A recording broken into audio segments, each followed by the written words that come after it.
High everyone, welcome back to my channel. আশা করি তোমরা সবাই ভালো আছো আর আমিও ভালোই আছি। আজকে যে ভিডিওটা তোমার সাথে শেয়ার করব সেটা তো তোমরা টাইটেল আর থাম্বনেল দেখেই বুঝে গেছো। হ্যাঁ বন্ধুরা, আমি বিবর্তনী ব্রতর ব্লগ তোমাদের সাথে শেয়ার করতে চলেছি।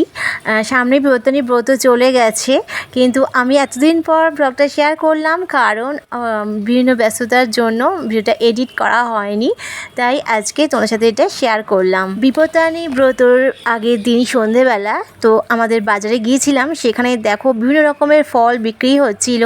13 রকম ফল 100 টাকা। তো আমি সেদিনকে নিইনি, আমি তারপর দিনকে নিয়েছি। তো যাই হোক, টুকিটাকি মোটামুটি বাজার করেছি। টুকিটাকি বাজার করে একেবারে চলে এলাম ভুট্টার দোকানে। টুকিটাকি বাজার বলতে আমি আলতা সিঁদুর, বিপত্তারিণী ব্রতর ডোর আর এইসবগুলোই কিনেছি। ফলটা এখনও পর্যন্ত কিনিনি। তো ফলটা একেবারে আমি কিনেছি তারপর দিনকে সকালবেলা পুজো দিতে যাওয়ার আগেই কিনেছি। এখন দেখো ভুট্টার দোকানে অপেক্ষা করছি কখন ভুট্টাটা দেবে। অনেক দিন পর ভুট্টা খাওয়া হচ্ছে। আর এমনিতে বিপত্তারিণী ব্রতর আগের দিন তো নিরামিষ খেতে হয়, সেই জন্য নিরামিষ, সেই জন্য আজকে আর ফুচকা টুচকা কিছু খেলাম না, তো ভুট্টাই খাবো। আর এই দেখো তারপর দিন সকালবেলা আমি একেবারে স্নান টান করে ফ্রেশ হয়ে চলে এসেছি। এবার মন্দিরে যাব।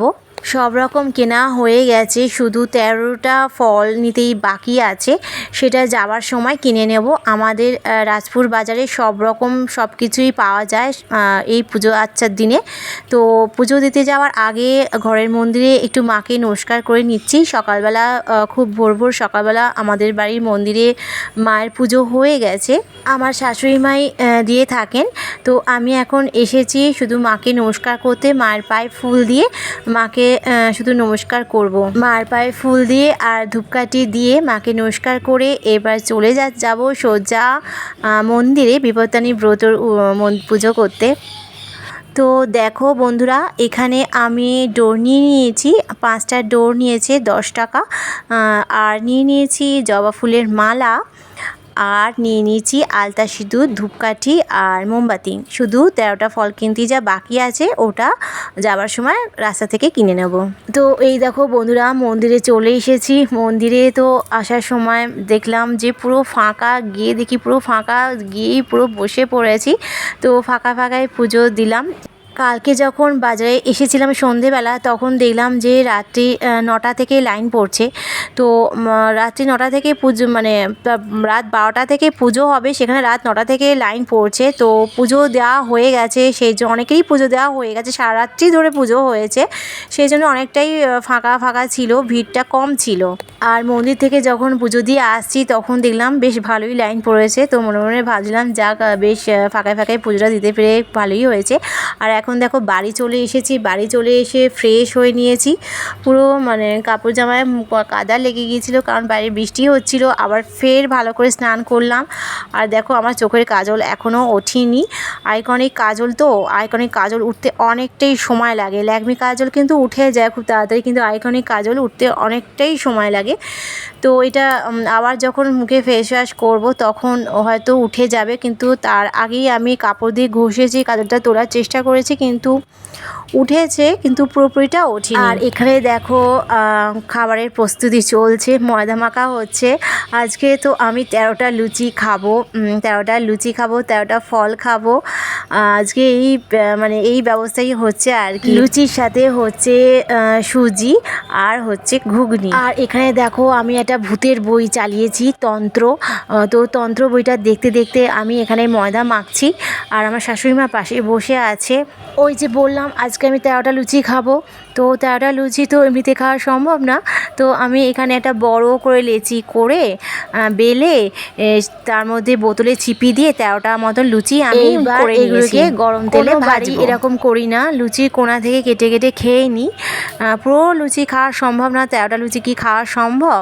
এই 4-5টা লুচি খেলাম, লুচি খেয়ে বাদবাকি যে বাকিটা রইলো সেইগুলো কোনা থেকে কেটে খেয়ে নিই একটু করে।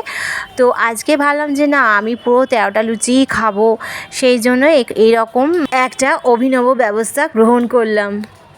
আর এই দেখো তেলে দেওয়ার সঙ্গে লুচিগুলো বেশ ভালোই ফুলছে, আর লুচিগুলো খেতেও ভালো হয়েছিল আর ক্রাঞ্চি হয়েছিল, মনে হচ্ছে বিস্কুট খাচ্ছিলাম।